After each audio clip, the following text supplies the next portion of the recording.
Magandang araw po sa inyong lahat.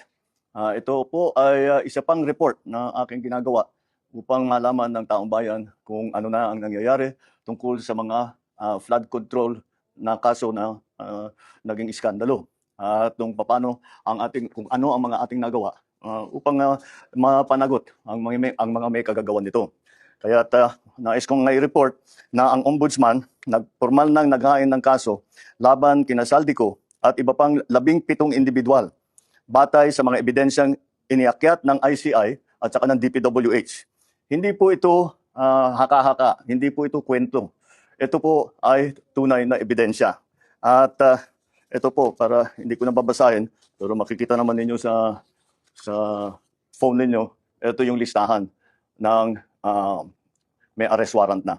At ang susunod na hakbang, ay wala nang paligoy-ligoy pa, ang ating mga otoridad ay siyempre papatupad na nila itong mga arrest warrant na ito.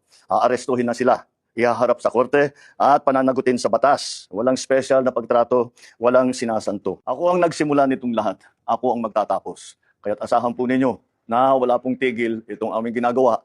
At kahit na parang napakatagal ang dumaan na panahon, ako'y nagpapasalamat sa pasensya ng ating mga kababayan. Ngunit nagbunga na ng resulta ang mga pasensya ninyo. Maraming salamat po. Magandang araw po sa inyo.